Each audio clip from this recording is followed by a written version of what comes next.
I think that if a whole group of people have a problem with the use of the word, I think we have to examine that, and I think it definitely should be taken into consideration by the owners.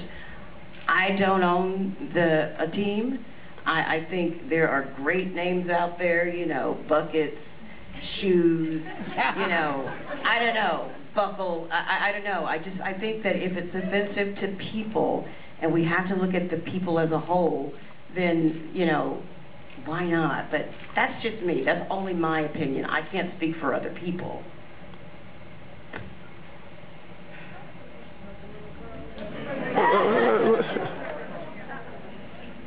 It's not like I have a great answer. But I tell you, the disconnect a lot is when people are unable to put themselves in other people's shoes.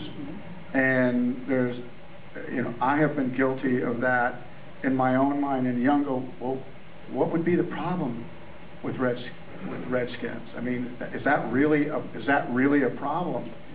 And I couldn't put myself in certain instances in other people's shoes. And when you do that, you realize that you just can be making a giant mistake about how they think about themselves. And it's an awful thing, because you can end up trivializing other people. Like, what's wrong with Redskins?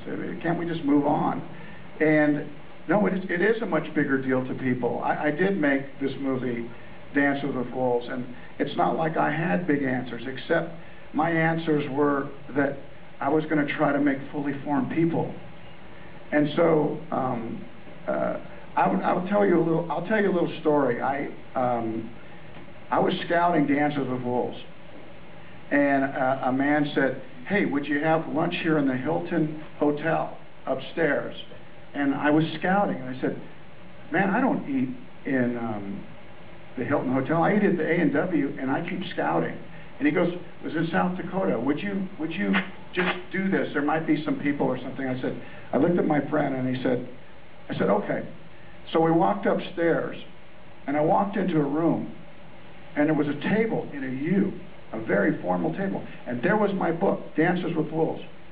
At each chair, there was like 15 chairs, and there was a pencil, and there was water, and I had mud all over me. And I walked in, and it was all the Indian leaders in South Dakota were in there. No one told me this. And so now I was confronted by 10 or 12 Native American people. And they wanted to know how I was going to do this movie. I'm 33 years old, 34, and I looked at them, and I said, first off, everybody grabbed the book, because it had kind of a Harlequin, muscle-bound guy on the cover. Somebody had distorted that story that my friend wrote in my house. And I said, everybody grab it and rip off the page. And they all looked at me, and I said, no, rip it off. And they all ripped it off. I said, throw it on the floor. I said, second off, I'm not asking any of your opinions how to make this movie. I don't need any of you. I said, I'm not here to set the record straight. I'm not here to reinvent history. And I said, you've been lied to plenty. So no matter what I tell you is not going to mean anything to you. I'm just going to make the story the way I feel. I said, I'm glad now I'm paying for 15 lunches. And I said, I mean no disrespect, but I'm going to hire only Native Americans to be in my movie, because that's what I'm going to do, not because you're in the room. And so I have a real love of that situation. But when the question's posed to me about the Redskins, there's half of me in my life that goes, what's the big deal? But then there's half of me that's also experienced the pain that another culture has seen as a result of my own culture, my own immigrants that came across the ocean. And it is a big deal. And it takes a level of education. It takes education from me. And sometimes, if it's that big a deal, like Octavia said, then we should drop the name. But it took a long time for me to get there.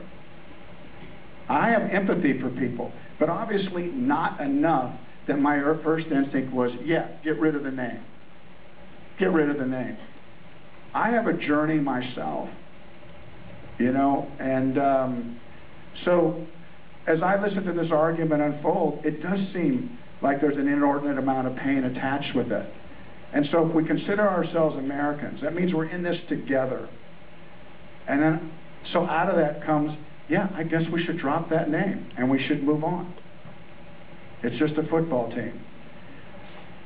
The problem is, sometimes sitting in a chair like this, people think you're Solomon. And I know that you don't think of me that way. I didn't probably score very high in my SATs. I don't sometimes grasp the biggest issues out there.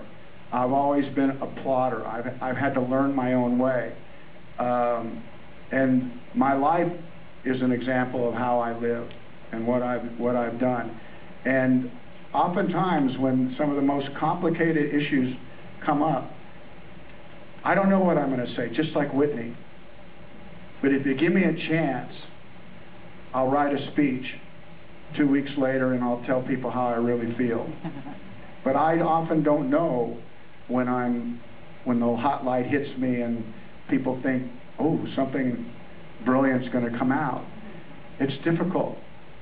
And what we wish other people could let pass, they can't, because it's too big and it's too important. And when this country was formed, Indians couldn't vote, blacks couldn't vote, women couldn't vote, and people who didn't own property couldn't vote. No wonder we look like what we look like today. That all has eroded. Will we all live to see this, to see the finish line move? I don't know, but you showed up today to see the movie, and I thank you for that. And when movies are really working at their best, you tell somebody about them.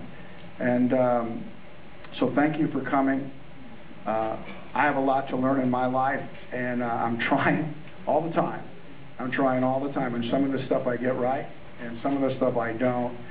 But I'm willing to change almost on everything. Jefferson said, in matters of style, you know, go with the flow. In matters of principle, stand like a rock.